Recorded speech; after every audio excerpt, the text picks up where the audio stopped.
Perkenalkan, nama saya Dini Seli Wulandari Siambing, NIM 41201907. Di sini saya akan mempresentasikan acara yang keempat praktikum biokimia dengan judul pengaruh cekaman salinitas terhadap pertumbuhan tanaman hidrilla. Untuk konteksnya itu ada tujuan, alat dan bahan, metode, hasil dan pembahasan, kesimpulan dan jawaban. Yang pertama itu ada tujuan. Adapun tujuan dari praktikum ini, pertama itu mengamati perilaku dan proses pertumbuhan hidrilla. Yang kedua, untuk mempelajari respon morfologi dan fisiologi tanaman hidrilla terhadap cekaman salinitas. Yang ketiga, mempelajari karakter hidrilla yang berkaitan dengan tingkat kepekaan terhadap cekaman. Dan yang keempat, mengetahui reaksi yang terjadi pada proses ini. Lalu untuk alat dan bahan, pada praktikum ini menggunakan 4 buah botol 600 ml, garam dan air, hidrilla, balon. Untuk metode yang dilakukan,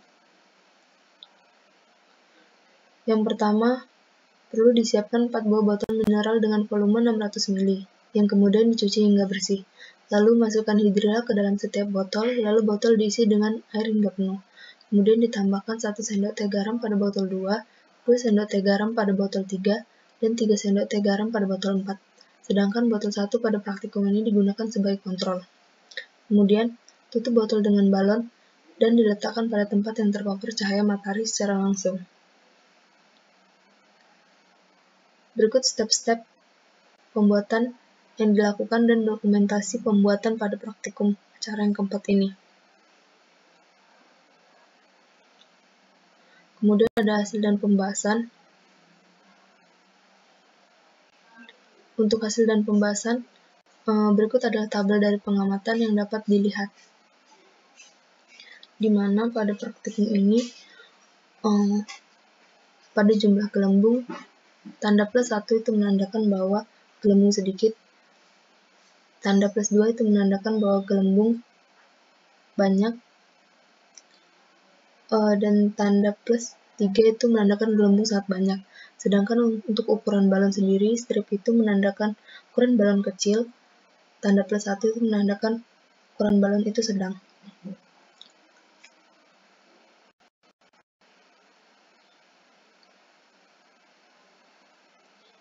Berikut adalah pembahasan pada praktikum ini.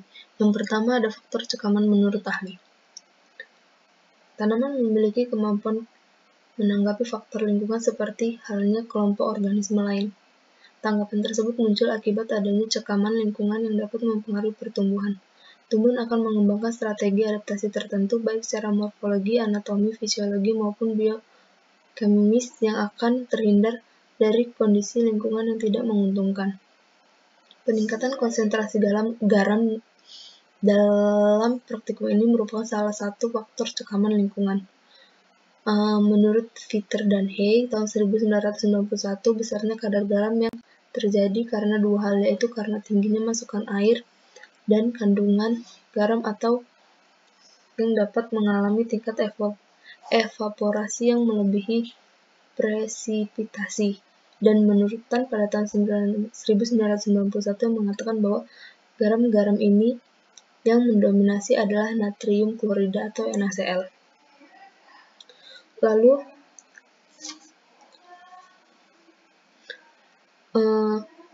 Tan 1991 dan Harbon mengatakan bahwa NaCl dilarutkan dalam air yang berdisosiasi menjadi ion-ion penyusun yaitu Na dan Cl. Natrium merupakan unsur alkali yang sangat reaktif sehingga tidak dijumpai pada struktur bebas di alam. Atom monovalen ini memiliki energi ionisasi kecil sehingga sangat mudah untuk membentuk senyawa dan dengan unsur-unsur yang memiliki daya elektronegatif besar, misalnya dengan unsur halogen. Menurut Soeharto, klorin juga sangat reaktif dan tidak dijumpai sebagai unsur bebas di alam. Unsur golongan halogen ini memiliki daya keelektronegatifan yang besar, sehingga mudah bereaksi dengan logam alkali. Itulah sebabnya mengapa kedua unsur ini biasanya ditemui sebagai senyawa NaCl.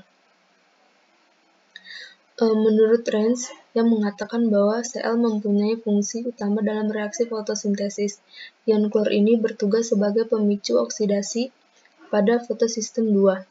Cl bersama dengan K+ juga dianggap bertanggung jawab pada aktivitas pembukaan stomata pada kondisi cahaya. Di samping itu, Cl juga penting bagi akar dan pembelahan sel daun. Berlimpahnya NaCl dapat mengakibatkan ketidakseimbangan ion sehingga aktivitas metabolisme dalam tubuh tumbuhan menjadi terganggu.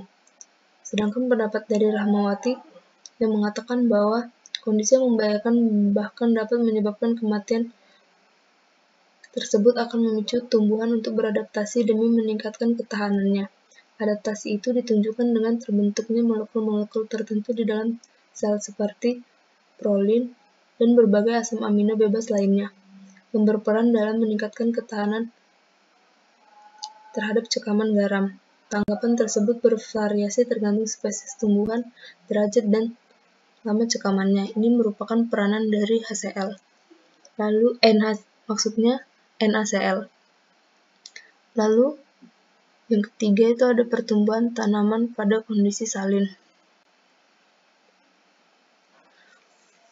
Pada praktikum ini, tumbuhan memiliki warna daun kecoklatan yang merupakan salah satu kendala utama pertumbuhan tanaman pada kondisi garam tinggi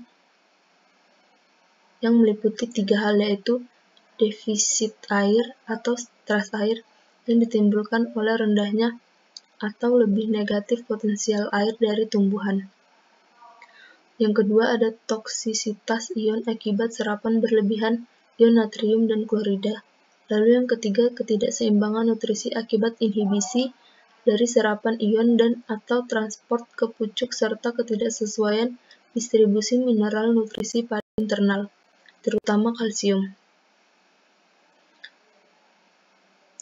Selain itu, adanya perubahan warna yang terjadi pada botol 3 dan botol 4 dapat berubah karena keracunan toksisitas tanaman. Sangat sulit untuk melihat kontribusi relatif antara ketiga faktor ini pada kondisi salinitas tinggi, karena berbagai faktor yang mungkin terjadi dan terlibat. Faktor-faktor tersebut meliputi konsentrasi ion dan hubungannya dengan medium, lamanya cekaman, spesies tanaman, cultivar, dan tipe dari rootstock atau excluder atau includer, stadia pertumbuhan, organ tanaman, dan kondisi lingkungan. Waktu cekaman yang lama terhadap tanaman yang akan menimbulkan toksisitas ion pada daun tua dan defisit air serta kekurangan karbohidrat pada daun yang lebih muda. Pertumbuhan pucuk lebih terhambat dibandingkan dengan akar yang saat tanaman ditanam pada kondisi salin. Walaupun perpanjangan akar bisa saja secara mendadak terhenti dengan perlakuan garam tinggi dan dengan kalsium rendah, kebanyakan respon yang cepat dari turunnya laju perpanjangan daun berkaitan dengan perubahan dari situs air daun. Kondisi garam tinggi NaCl dan Cl merupakan ion-ion dominan. Walaupun Cl merupakan unsur hara mikro esensial bagi tanaman tingkat tinggi, dan Na merupakan nutrisi penting bagi tanaman, konsentrasi Na dan Cl pada kondisi salin jauh melampaui kebutuhan dan menimbulkan toksisitas bagi tanaman yang tergolong tidak toleran. Pada tumbuhan yang digunakan dalam praktikum ini, terjadi penghambatan pertumbuhan dan kerusakan daun, serta adanya perbedaan jumlah pemberian NaCl, yang mana pada botol 3 dan botol 4 yang garamnya lebih banyak mengakibatkan ketidakseimbangan ion.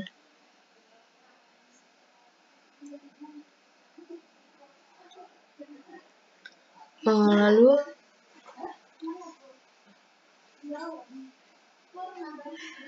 sehingga aktivitas metabolisme tumbuhan terganggu. Dengan meningkatnya salinitas, kehilangan air per tanaman melalui transpirasi juga berkurang, termasuk juga karbon dioksida yang berkurang sedangkan respirasi yang meningkat. Laju rendahnya dari fiksasi CO2 atau karbon dioksida selama periode cahaya mungkin disebabkan oleh defisit yang dan penutupan stomata karena parsial. Kehilangan turgor dari sel mesofil, yaitu karena akumulasi garam pada aploplas atau secara langsung karena toksisitas ion. Yang keempat itu ada cekaman terhadap salinitas fotosintesis respirasi. Pada tumbuhan akan terdehidrasi akibat tingginya salinitas tanah dan kekeringan. Kondisi ini menyebabkan tumbuhan mengalami tekanan hiperosmotik yang ditandai dengan kekurangan tekanan turgor dan hilangnya air dari jaringan. Berlimpahnya NaCl dapat menyebabkan ketidakseimbangan ion sehingga aktivitas metabolisme tumbuhan terganggu. Na yang berlebihan dapat memperbesar tingkat kebocoran membran. Efektivitas Na dalam tanah dapat menghambat penyerapan K. Cekaman salinitas dapat menyebabkan penurunan efisiensi transfer elektron sehingga akan mengganggu kinerja fotosistem 2. Salinitas juga dapat meningkatkan respirasi sel akar yang memerlukan karbohidrat banyak untuk mempertahankan respirasi dalam kondisi salin.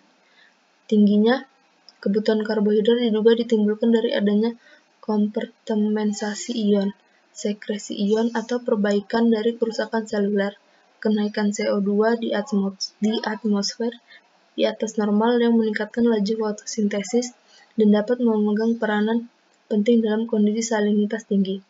Untuk tanaman yang tumbuh dalam kondisi salin, mungkin harus mengkompensasi untuk turunnya pembukaan stomata, luas daun, lebih tingginya laju respirasi, pada gilirannya meningkatkan toleransi secara nyata. Setelah itu ada kesimpulan dan jawaban pertanyaan. Untuk kesimpulan yang diambil dari praktikum ini, dalam batas tertentu, Na dan Cl masih dibutuhkan untuk pertumbuhan tanaman. Pada air salin dengan kadar Na dan Cl yang tinggi akan menghambat dan mematikan tanaman. Penghambatan pertumbuhan tanaman terjadi pada berbagai aktivitas kehidupan sel, misalnya fotosintesis, respirasi, sintesis protein, dan sistem hormon. Untuk jawaban yang pertama, reaksi yang terjadi dalam praktikum ini reaksi antara garam dan air, yaitu NaCl ditambah 2O sama dengan NaOH plus H2 plus Cl2. Untuk reaksi fotosintesisnya, 6CO2 ditambah 6H2O dengan bantuan sinar matahari dan klorofil akan menghasilkan 6H12O6 ditambah 6O2. Untuk pertanyaan yang kedua, hubungan antara kadar garam dan hidrila itu semakin banyaknya garam yang ditambahkan pada botol, itu tipe, maka semakin sedikit gelembung yang dihasilkan. Balon yang kecil dan daun yang mengalami perubahan warna menjadi coklat. Kemudian mengapa hal tersebut dapat terjadi? Dengan adanya peningkatan pada salinitas menyebabkan respirasi yang semakin meningkat, sehingga gelembung oksigen yang dihasilkan akan sedikit. Dengan adanya peningkatan respirasi yang dibutuhkan oksigen yang banyak, maka mempengaruhi ukuran balon. Karena ukuran balon membutuhkan oksigen untuk membentuk ukuran balon tersebut membesar. Dan akibatnya adanya pemberian garam ini mengakibatkan ketidakseimbangan ion sehingga aktivitas metabolisme tumbuhan terganggu, serta adanya waktu cekaman yang lama terhadap tanaman akan menimbulkan toksisitas pada ion pada daun tua dan defisit air serta kekurangan karbohidrat pada daun yang lebih muda, sehingga warna daun dapat berubah. NaCl jika dilarutkan dengan air akan berdisosiasi menjadi ion-ion penyusun, yaitu Na dan Cl. Berikut ini adalah daftar pustaka yang saya gunakan pada praktikum ini.